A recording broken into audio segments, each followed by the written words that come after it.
Recibimos ahora a la congresista Lady Camones, quien ha sido presidenta del Congreso y que actualmente es presidenta de la Subcomisión de Acusaciones Constitucionales. Señora Camones, muchas gracias por estar con nosotros. No, muchas gracias a ti, Fernando, por invitarme. Han tenido mucha actividad en los últimos tiempos y cuando tienen mucha actividad y toman decisiones, se ganan críticas y gente que está disgustada.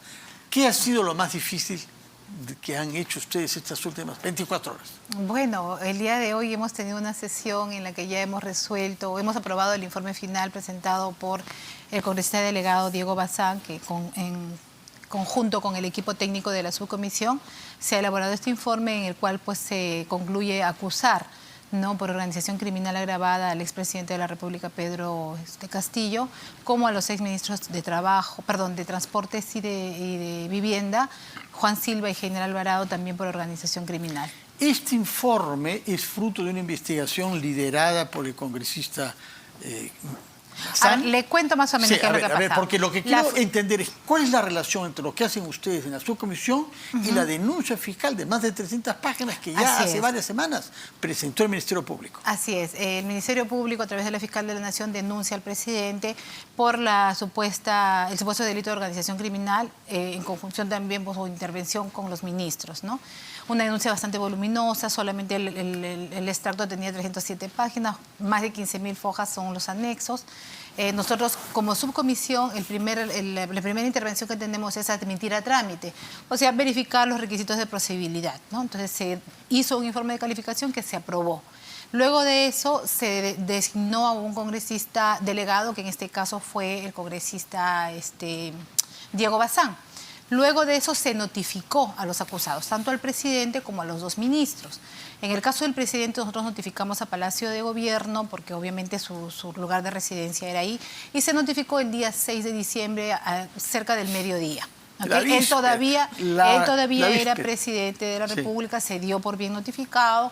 Lo mismo al exministro Juan Silva, a la dirección que figuraba en su DNI. Es más, en el caso de Juan Silva, quien recibió la notificación fue su hija.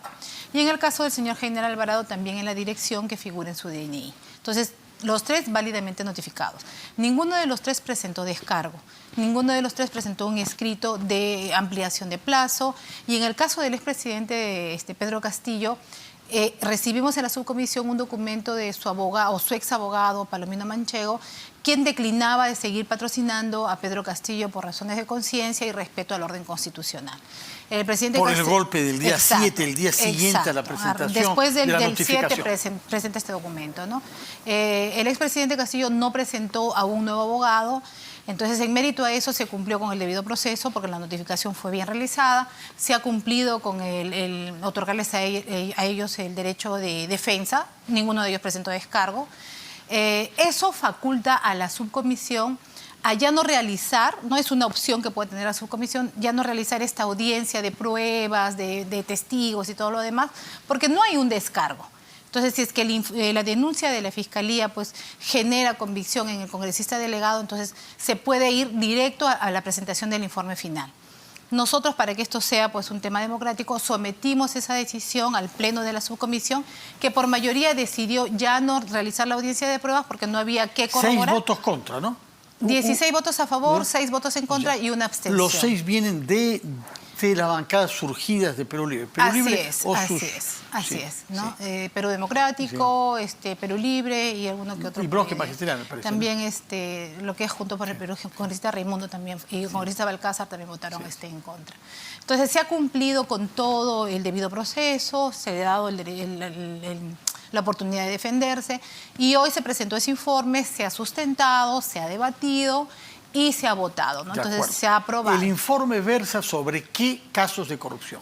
Tiene el caso de Puente Tarata, ¿no? En lo que está involucrado. El río Guayaga, el primero, que no debió ser anulado, ¿sí? Exacto, el caso de todas esas negociaciones de Salatiel Marrufo con el ex ministro de Vivienda, y tiene el caso de... no me acuerdo del otro. Petroperú, la compra de diésel. Así es. Que entonces, se anuló también. Exacto, ¿no? Que incrementaron incluso la cantidad de compra, ¿no? Que era anteriormente 219.000 a 280 millones. Entonces, todos esos pues, documentos de sustento los alcanzó en su denuncia a la Fiscalía y ha sido materia de evaluación también, tanto por el congresista delegado Diego Bazán como también por el equipo técnico. Mucho que leer, mucho que analizar, entonces se ha concluido de que sí amerita acusar constitucionalmente. El informe final se refiere a esos casos a y esos concluye 3 casos. ante la Comisión Permanente, procédase. Sí, puesto sugerimos que acá, a la Comisión Permanente que se proceda a acusar constitucionalmente. La Comisión Permanente tiene que citar a una sesión en la cual también se va a invitar también a los 3 acusados para que, si lo consideran pertinente, también puedan hacer uso de su derecho de defensa. Bueno, hay uno que es prófugo. Así es. El otro sabemos que está prófugo, pero no sabemos que esté fuera del país. No, dice que está en Venezuela, no nos sorprendería, pero nosotros vamos a notificar en el lugar de su domicilio. Ya, si su hija obviamente tiene comunicación con el papá, le habrá comunicado pues que hay un proceso en el cual está él como denunciado, ¿no? Si este informe final, la Comisión Permanente lo vota y tenemos mayoría, recién eso pasa al Pleno para que en el Pleno se haga lo propio, ¿no? Votar y... En el mejor de los casos, desde el punto de vista del procedimiento mejor, ¿cuándo podría discutirse esto en el Pleno? Yo pienso que en unas 2 semanas. ¿En 2 semanas? En 2 semanas. El Pleno estaría votando. Sí, en 2 semanas. Es decir, porque hay en el unos curso de esta que legislatura, antes de que antes de cierre que el mes de enero. Claro, obviamente, antes del 31 de enero. Y si el Pleno, como es presumible, porque lo han vacado con un número considerable de votos, vota a favor de esta denuncia, ¿qué sucede? Ya se le faculta al Ministerio Público pues para que aperture todo el proceso que está dentro de su competencia y encargue esta investigación también, o este caso al juez supremo instructor que corresponda. O sea, eso, si es que el Pleno vota, después de haber pasado por las 2 instancias previas, subcomisión y comisión permanente, sale de la esfera parlamentaria y entra a la esfera fiscal penal. Exacto, este es el proceso de antejuicio que faculta ya al Ministerio Público para investigar y procesar igual al Poder Judicial, ¿no? Entonces ya la investigación en sí de estos delitos le corresponde al órgano judicial. Deja de ser un tema parlamentario, pero ustedes tienen que autorizar, porque goza todavía de inmunidad, pese a que ya no es jefe de Estado, los actos que él ha cometido, perpetrados, si cabe decir, mientras era presidente, todavía están cubiertos por inmunidades. A ver, lo que pasa es que a nivel político, a nivel de Congreso, se hace el proceso de antejuicio por delito. A él se le ha levantado la inmunidad por el tema del golpe de Estado. No por corrupción. No, esa inmunidad no opera para que se le pueda investigar por el tema de organización criminal. Entonces, hoy en la subcomisión hemos aprobado para que el Pleno vote y si se determina que es a favor, recién se le levante la inmunidad, o sea, esto es el antejuicio, y el Ministerio Público pueda proceder con toda la investigación. ¿Por qué es que se han demorado tanto respecto de la fecha en que la Fiscalía presentó su denuncia constitucional? Son bastantes semanas. No, más bien nosotros hemos cumplido, obviamente, dentro del procedimiento, que es bastante tedioso dentro de la subcomisión. Todos los plazos se han cumplido. Es más, es menos el tiempo considerando que ellos no han respondido y no han dado sus descargos, ¿no? Porque si hubiesen ellos presentado su descargo, obviamente hubiesen tenido que presentar testigos, hubiésemos tenido que tener una audiencia de pertinencia de pruebas y valoración de los testigos, qué sé yo. Y eso nos hubiese tomado más tiempo. En realidad esto ha avanzado mucho más rápido porque la parte acusada no ha presentado un descargo, a pesar de que ha sido correctamente sin duda, notificada. Eso ha hecho ahorrar tiempo. El tema del antejuicio, como un derecho, como una inmunidad que le corresponde al señor Pedro Castillo, pese a todo lo que nos pueda disgustar, ha sido evocado en la audiencia de la Sala Penal de la Corte Suprema, en boca nada menos que del juez San Martín, diciendo que hay algunas aclaraciones que hacer sobre el antejuicio. Es un tema que él anunció. Es una postura que tiene San Martín. Es una postura que tiene... ¿Cuál es? A ver, explíqueme usted que como él abogado. indica que por delitos que no son de función, o sea, delitos comunes, no procede el antejuicio. Por ejemplo, el caso de... Bueno, voy a tomar el caso de Freddy Díaz, congresista de la República, acusado por un presunto hecho de una violación sexual contra una trabajadora de él. Él no ha necesitado levantarse su inmunidad para que vaya y la fiscal lo investigue y lo procese, porque ese no es un delito de función. O sea, es una violación, es un delito común. Entonces, por delitos comunes, obviamente no hay necesidad de levantar la inmunidad, ¿no? Esa es la postura que tiene San Martín. En el caso de organización criminal, para él es un delito común. Entonces, él tiene la postura de que no habría la necesidad de que el Congreso realice todo el proceso de antejuicio para que la fiscal lo pueda procesar, ¿no? Nosotros tenemos la consideración de que el tema es importante porque, sin duda, esto va a terminar en la Corte Interamericana. Ya ha sido dicho por algunos de los abogados de Pedro Castillo, he tenido tantos que ya no recuerdo quién fue que lo dijo. Creo que no es el actual, el señor Robles, con el que no estamos familiarizados todavía. Tenemos alguna referencia del señor Robles, parece que ha estado preso varios años por cargos de terrorismo, ¿no? Pero en fin, eso lo sabremos con más precisión más adelante. En todo caso, el tema es grave porque las decisiones judiciales que se tomen pueden ser motivo de una revisión en instancia internacional, y ya hemos visto lo que eso puede producir, medidas cautelares, por ejemplo. Claro que o sea, no hay que cometer ningún error, ni dar pie a la menor posibilidad de que la defensa de... pudiera cuestionar, ¿no? Bueno, pudiera cuestionar. Obviamente, las decisiones que se han tomado respecto al golpe de Estado, nosotros hemos considerado que se trata de un delito en flagrancia, ¿no? Y es por eso que el Pleno tomó las decisiones que tomó, levantó la inmunidad y permitió pues que la Fiscalía tome las decisiones que ya todos conocemos, ¿no? Ahora, eso es respecto al delito sobre el tema del golpe de Estado. Sí. Sobre el tema de organización criminal es otro procedimiento. Sí. O sea, eso es una investigación muy aparte que de repente, estoy hablando a título personal, ¿no? Si es que el Pleno del Congreso determina levantarle esa inmunidad y fulminar con el tema del antejuicio, la Fiscalía va a tener toda la prerrogativa para poder investigar y si considera pues pertinente prisión preventiva, detenciones preliminares, qué sé yo. Son decisiones que ya a nivel de órgano jurisdiccional van a tomar tanto el Ministerio Público como el Poder Judicial. Una cosa es muy diferente de la otra. Sin duda, sí. Algo es la corrupción, que es un delito común cometido por el jefe de Estado mientras era jefe de Estado, y otra cosa es un golpe de Estado, que es un crimen político en realidad. Eso es lo que están cuestionando. Ahora bien, para esto ustedes dicen se amparan en su carácter de flagrancia, pero ¿cuál es la base constitucional para establecer que la flagrancia no requiere levantamiento de la inmunidad vía antejuicio? En realidad me hace recordar, si me permite, hay un vacío ahí, contar ¿no? una anécdota sobre el vacío. Me contó una vez el embajador Javier Pérez de Cuellar, que era el secretario general de la Cancillería del año 62, cuando hubo un golpe de Estado contra el presidente Prado, y había que juramentar al dictador. Pero habían dos militares que se peleaban, Pérez Godoy y Lindley. Uno reemplazó al otro, efectivamente, después. Y había una sola silla principal para sentarse. Y le preguntaron al secretario general de Torre Tagle, Pérez de Cuellar, díganos, señor secretario general, ¿quién debe sentarse en la silla principal? ¿Qué es lo que prevé el protocolo? Y él contestó, disculpe, el protocolo no prevé que haya un golpe de Estado.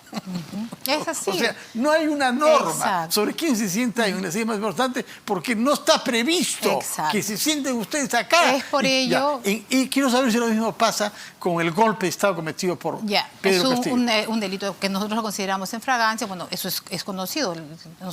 Que todo el Perú lo ha visto por televisión, ¿no? Es el intento de... Aunque él ha jurado ayer de que no se levantaron armas, de que no hay rebelión, de que no ha hecho nada. Es la máxima autoridad de nuestro país, es el presidente, y las cosas que él dice son vinculantes. Obviamente él está disponiendo pues que se cierre el Congreso, que se haga una reforma, una reorganización del Poder Judicial, del Ministerio Público y demás instituciones, la Junta Nacional de Justicia. O sea, toda una reforma del aparato estatal, incluyendo el cierre del Congreso. En realidad es una sometimiento del aparato estatal a sus intereses de impunidad. Y quién sabe, que es el otro aspecto. Hacer un propio gobierno, un Estado a su gusto, ¿no? Sí, a su gusto de intereses. Sí, entonces, a su gusto de intereses. Ahora, entonces, ¿bajo qué lógica jurídica sostienen ustedes de que para el golpe de Estado no hace falta levantarle la inmunidad vía antejuicio? Ya, no está previsto el tema de la flagrancia. Es por eso que se somete al Pleno para que en decisión, obviamente debatida y consultada, se tome la decisión de levantarle la inmunidad por el delito flagrante. No existe un reglamento que así lo establezca. Entonces, ante ese vacío, el Pleno tiene que tomar una decisión. No podemos seguir, o sea, teniendo un presidente que ha dado un golpe, ni siquiera es que haya intentado, ha dado un golpe de Estado, lo ha dado. Bueno, no se ha cerrado, anunció porque obviamente las Fuerzas Armadas, ante la clara infracción a la Constitución, obviamente ellos deben obediencia a la Constitución, pues no respaldaron esta situación. A su comandante supremo. Así es. Entonces, a su jefe supremo de Fuerzas Armadas. Obviamente, sí, ellos son los que no avalan esta situación expresada por el presidente. Es por eso que esto no se materializa, porque ellos, en obediencia a la Constitución, desconocen a un presidente pues, que obviamente está dando un golpe de Estado y infringiendo la Constitución de manera clara. Un delito flagrante. Entonces, por eso que ¿Ya presentaron ustedes entonces el informe final presentado por el congresista Diego Bazán y aprobado por su comisión a la Comisión Permanente? No, entre hoy y mañana estamos recolectando las firmas de las personas que han votado a favor para elevar esto a la Comisión Permanente y pueda ya... Se va a hacer este año, mañana. Nosotros pensamos presentarlo mañana. Tampoco son tantas firmas, 16 creo, ¿no? ¿O cuántos son? 16, bueno, pero puede ser con la mitad más uno. ¿No? Entonces, con la mitad más uno de las firmas, de los votos con a favor. 9. Con 9 se presenta ya a la Comisión Permanente para ganar tiempo y evitar que pase el mes de enero, porque después hay receso, ¿no? Creo que ¿El receso es el 1 de febrero o marzo? Tenemos la ampliación de la legislatura hasta el 31 de enero. No sabemos aún si empezamos la otra legislatura el 1 de febrero y esa será una decisión que el presidente del Congreso tome. Señora Camones, en todo caso, muchas gracias. Ya no le pregunto sobre el otro tema que parece un poco pequeño frente a contra ese es el caso del congresista Pasión Dávila, que golpeó por la espalda. Bueno, a un obviamente, colega para mí, antes de salir pregúnteme, corriendo. yo estoy totalmente de acuerdo con lo que robamos tiempo. Sí, ¿Por qué tanto debate? ¿Por qué se buscaron argumentos retorcidos para no tomar una decisión que sí un ejemplo? Porque ahí también hubo flagrancia. Es algo cometido delante de las cámaras. Debió sancionársele el mismo día que cometió el hecho. Yo creo que ahí fue un error de repente de la mesa directiva no haber aplicado el reglamento en su momento. ¿Qué reglamento? ¿Qué cosa es lo que dice el reglamento para un caso de ese tipo? En un caso de flagrancia, a él se le había invocado a que guarde la compostura, se les había leído el reglamento, pero sin embargo siguieron en esta situación y él, en ese receso que hace el presidente, viene y ataca pues de una manera cobarde a un colega, propiciándole pues tremendo golpe, ¿no? De una manera cobarde. Entonces, frente a todos los colegas en el mismo hemiciclo. Entonces, en su intervención, él ha dicho que no se arrepiente. Peor, si no hay un ánimo de querer resolver las cosas, disculpas, no le ha presentado. Sí, pero no se las ha dado a quien, a quien ha atacado, ¿no? Entonces, yo creo, independientemente de las disculpas, eso no exime ni exonera la sanción. Pienso que hay que respetar nuestro Congreso de la República. La sanción máxima es 4 meses de suspensión. Se le ha dado la sanción máxima, que son los 120 días de suspensión. Bueno, la sanción máxima. Yo creo que muy bien sancionado. Ojalá que se cumpla lo de las firmas, que se presente el informe. Sí, claro que sí, estamos y que usted pueda pasar fiestas con relativa paz. Prepárese para el próximo año, que se anuncia agitado. Muchas gracias por estar acá. No, usted, que tenga muy buenas noches y felices fiestas para usted.